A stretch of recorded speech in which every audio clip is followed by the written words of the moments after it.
Wow. Guys, so, dito tayo sa Kumba ngayon, guys. Meron ditong pananambahan. Dito ang GOFFC. Shoutout sa vlog. Yes, shoutout muna dyan sa mga pogi. Ay, Yan, mga pogi ang Kumba.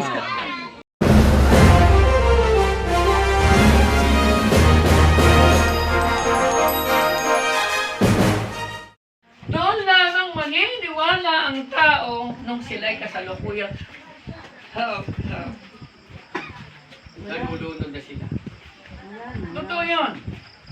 Humihingi na sila ng tulong, humihingi na sila ng saklolo dahil nung malaman nila ang totoo, ang babala na ibinigay ng Diyos pamamagitan ni Noe, doon lang sila maniniwala na totoo. Sinaraduhan na.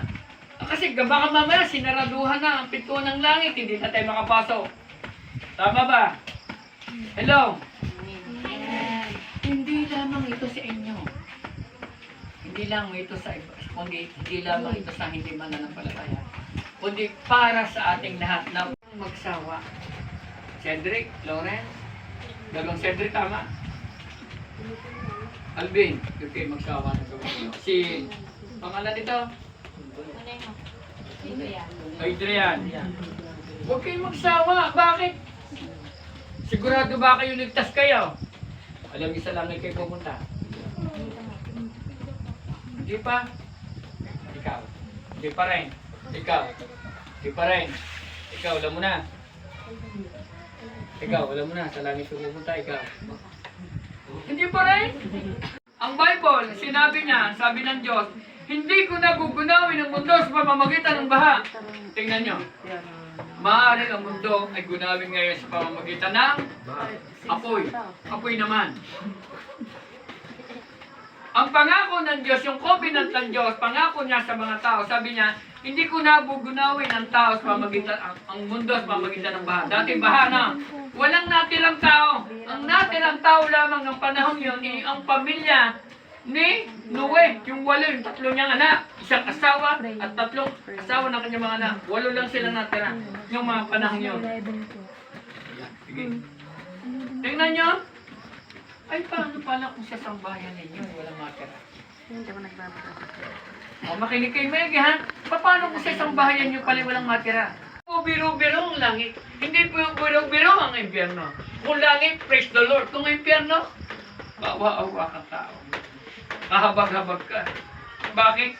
Ano yung larawan? Tingnan nyo, ha? Ano yung larawan ng impyerno? Walang katapusang paghihirap. Walang katapusang pagdurusa. Hatulan doon yung iyong kaluluwa. Ito, tingnan nyo, ha? Itong katawang ito mamamatay. Kaya nga pinapangaral natin ang salita ng Diyos para hindi mapahamak ang tao.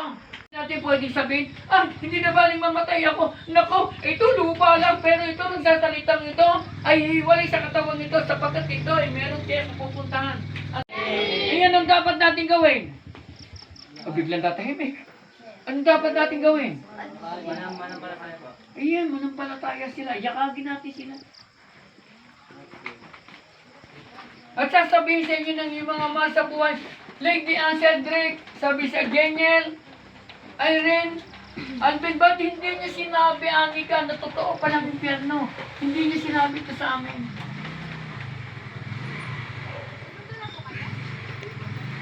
Gusto niyo ba silang gusto niyo ba sila sa langit papapunta? Amen. Sagot kayo? Amen.